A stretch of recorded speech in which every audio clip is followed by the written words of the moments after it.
And this crowd has been in it the whole time. Fun, and that's why we love everyone being here at CRL World Finals. Yeah, both these guys having a lot of nerves. It's always great to have that loud crowd pop when you're not sure how you're gonna do, when it's all putting it on the line. And right now, both these guys back up against the wall, want to survive here to the next round of that lower bracket.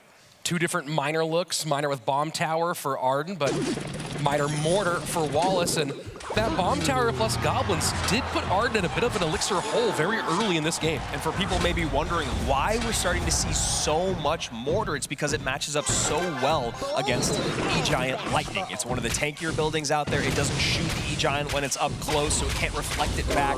Big shout out there to Juicy J, because you know me, I want to know why there's more mortar out in the mix, and that's exactly why, for those at home maybe wondering the exact same thing.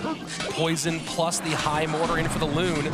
And you saw Arden go for the King Tower activation with the goblins in front of his King Tower, but the miner that he already had down actually distracted the mortar to bring that shot backwards. So a little over expenditure again from Arden, who takes a big breath here. And that's nerves. That's just nerves. You need to recognize, I mean, you're the one that sent in the miner. You know how it works. It's going to go to the closest unit. Those goblins, you would love that King Tower activation, but that's all nerves. And for Wallace, you need to hold on to that. Well, you talk about things that we've all done, right? We've all set up a really good move, but not taken into account the one thing we'd already done that disrupts that, right? Whether it's something as simple as you went to NATO a hog to your King Tower, but you had a troop that got in the way, or something like we just saw. It's part of the game, but as you said, gotta move on.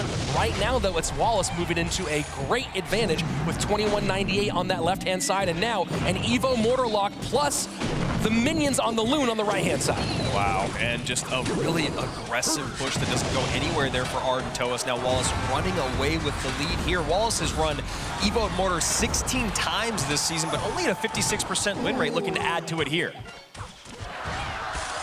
And wow, Wallace just getting everything going his way.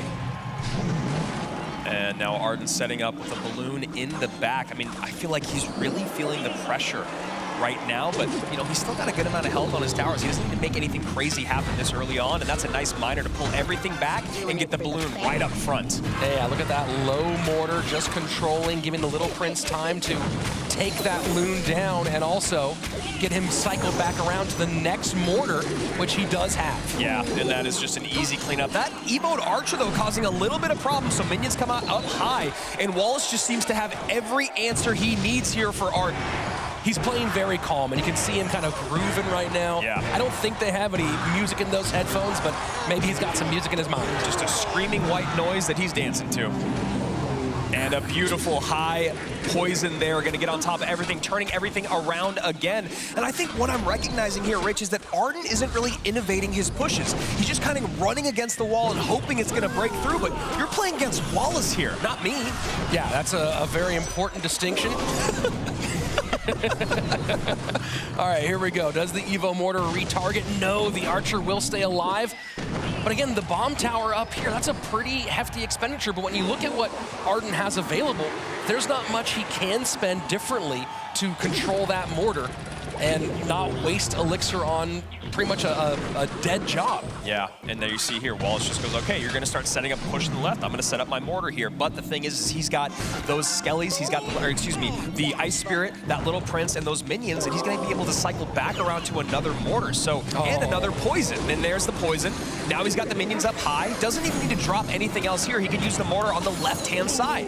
And here he goes, back to another mortar, but I do like the prediction play he made against those evolved archers. We talked about that. Players getting, do we seem like we're, oh boy, arrows in, Ice Spirit to hold, Snowball comes down against the goblins. Will the Loon connect? And the Loon gets a huge drop, and just like that, we've got a game on our hands, folks. Archer gets a shot as well. Monk can use his ability, and this is absolutely massive. Balloon is in up high, does get picked up by the Little Prince, and mortar comes down, but Wallace starting to make a lot of mistakes. Miner into the back, Ice Spirit to catch, and then the Goblin. Snowball, though, to clear. The Miner does not get much out of it. Miner opposite direction. Look at that left tower, Rich. Oh, boy. Goblins in front. 20 seconds left.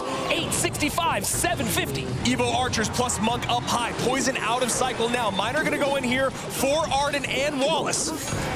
And this is huge. Oh, the reflection on the log by Ardentoas. Oh my word. Game was in hand, and now suddenly Arden is one win away from knocking out Wallace. And you saw the little look up there from Arden saying, I'm not gone yet. You love to see that. The poise, being able to recollect. Snowball, arrows out for Arden. Log Miner out for Wallace. Miner, of course, also out for both of those, as well as Poison for Wallace.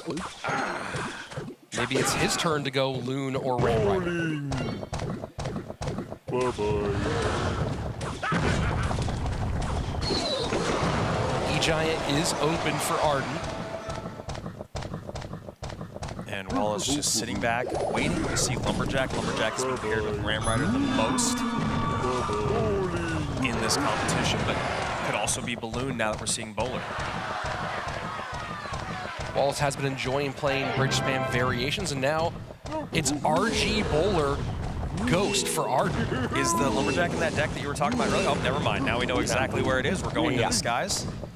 You were talking to me earlier about a fun bridge spam Bowler deck that you had been playing, and not going to be the case here as a Evo to RG. That is a huge expenditure.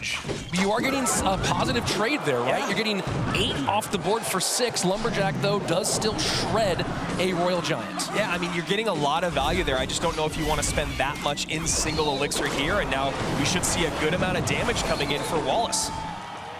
Way to mitigate that damage from Arden, though, with the Electro Spirit last play to help the Phoenix get it off the board. So certainly a big shot taken, but nothing you can't recover from here.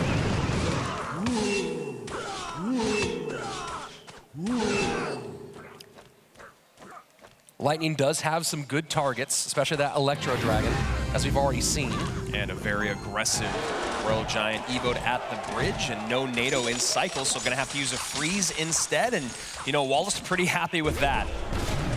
Yeah, he's gonna take, it only takes 1 here, so they're pretty close, almost tied, 21-14 to 21-31. But he doesn't have the ability to push the Royal Giant back. He can pull it away with the NATO, but really it's gonna come down to stunning, damaging as fast as he can, and alternating between the Electro Dragon and the Freeze. And I was just gonna say, the thing though is that Arden only has 1 air defense card. Now that it's out of cycle, you see Wallace pushing the issue here on the right-hand side. He goes Lumber Loon, and I don't know about that Lightning, man. I mean, he should be able to get back around to the Phoenix. There it is, but the Freeze, exactly, the Freeze is in, and that is massive damage for Wallace. Lot to deal with on the left-hand side, though, as Wallace does face a Bowler, a Ghost, and a Phoenix. Ghost goes invisible. Wow. Electro Dragon gonna get lightninged off, and look at this lead that Arden's about to take as we go into sudden death. And nothing to support this Phoenix on the right-hand side, no, but does get a little bit of chip damage in. 839, 1497. Ardentoas back in the driver's seat. Just the massive blows being delivered back and forth, and that's what these two decks do. These are not decks that dink and dunk and get little bits of damage here and there. Barbell at the bridge, trying to just get something here out of Arden, but he's already got that Royal Ghost in the back. And more lightning value in here for Arden, and Wallace just giving it away, maybe trying to bait it out, we'll see. Trying to find some opportunity to get through on this right-hand side, and now Phoenix is distracted. Does he have a way to keep that Phoenix away? And the Freeze, there's the Freeze! He has to NATO this Phoenix away. Can he do it? But no, the King Tower activation will prevent that, and this might be it, Andrew. Yeah, he's got to deal with this Royal Giant. He does have NATO to pull it back, I believe. There's the NATO, but he got a shot! And that is it! Wallace is eliminated! And Ardentoas came in with a huge weight on his shoulders.